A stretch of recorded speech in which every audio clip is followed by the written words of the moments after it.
سردم باش گهدارین هیوی اف ام دخلك كانو داج گوشهیا رادانا کلیل کان از آریا حاجی از الگلوبم.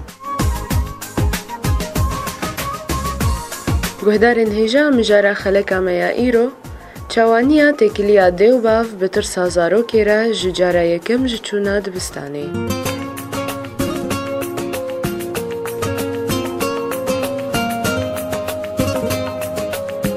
گهدارین هیجا چند روژن و دبستان وبن و گلک زاروک و جارا یکم ببن شاگرد و هرن دبستانی.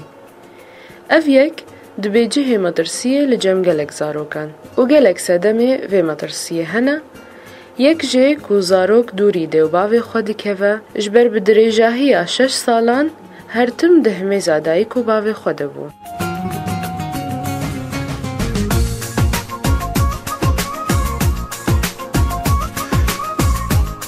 هر وها جبر کو اف زاروک و بکه جهکی نوده دناف خلک نوده جارا یکم وان دبینه و دده ما برده تنه دناف مالباتا خواه و خوشکو براین خوده بو.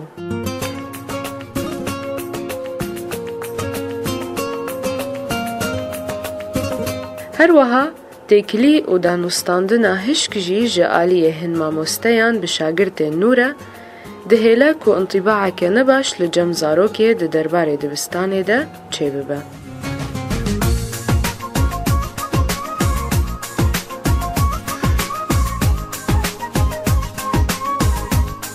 گهدارین دلال گلک ریین چارەسەریە جوێکێ شەیرە هەنە. یەک جێ پێویستە باف بزاروکا خوارە ڕۆژا یەکەم هەرێ دبستانێ. هەروەها پێویستە ڕێڤەبەریە دبستانێ بە شێوەیەکی باش پێشوازیە وان زاروکان بکن و برەنگێکی باش دبستانە وان جهێ خوێندنێ و جهێ لەیستەکان ڕابەروان بکن.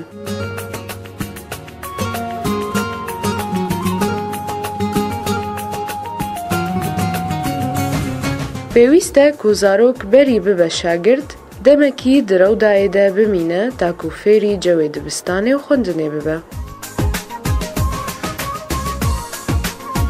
گهدارên hêja pêwîst e dê û bav aramiyê ji zarokên xwe re peyda bikin. Biriya ku têkiliya wan bi hev re û li pêşiya zarokên wan bi hezkirinê bê. Ta ku zarok dema bikeve cihekî nû de bikaribe bi eqlimê bi vî cihî re.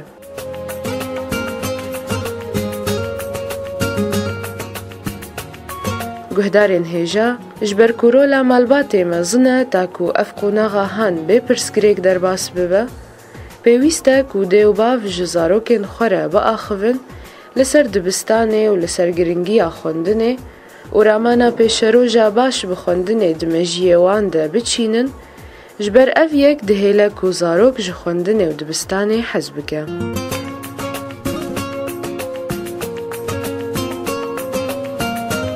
û pêwîst e dê û bav bi hev re bi rengekî berfireh alîkar bin, ji ber ku dê bi tena xwe yan jî bav bi tena xwe nikare ku vê qonaxê bi aramî derbas bike.